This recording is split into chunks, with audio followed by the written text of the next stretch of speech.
ভোর হচ্ছে, একটি নতুন দিনের আলো মেখে ঘুম ভাঙছে গ্রাম বাংলা। নীল আকাশের নিচে সবুজ ঘাসের গালিচা পেতে রয়েছে মেঠো পথ। এই পথেই হাঁটছে এক পথিক, নির্জন, নিঃশব্দ, শান্ত।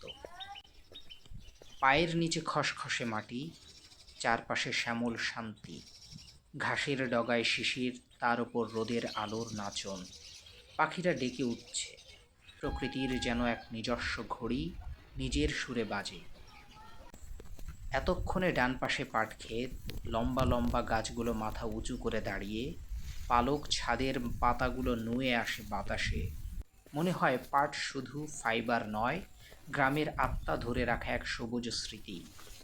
এই পথে হাঁটা মানেই সময়ের সঙ্গে হাঁটা, যেখানে মাটির গন্ধ, পাতার স্নেহ আর ঘামের পরশ একসাথে মিশে যায়।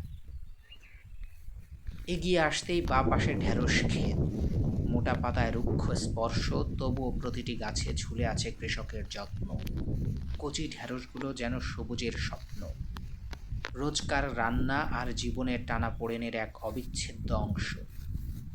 এই পথের পাশে শুধু গাছ নয়, জীবনও এগিয়ে চলে নিজের ছন্দে।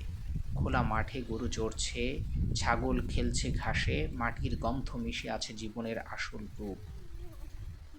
আর কিছু দূরে বেগুন ক্ষেত, বেগুনগুলো যেন প্রকৃতির হাতে আঁকা বেগুনি রঙের ক্যানভাস, মাটির নিচ থেকে উঠে আসা সাধনা। প্রতিটি বেগুন কৃষকের ক্লান্তিহীন শ্রমের ফসল। এই মেঠো পথ কোনো শহরের রাস্তায় যায় না, এই পথ যায় হৃদয়ের গভীরে, যেখানে মাটি, মানুষ আর প্রকৃতি একসাথে গান গায়। এ পথ শুধু হাঁটার জন্য নয়, এ পথ শিকড়ের, এ পথ ফেরার, এ পথ অনন্তর।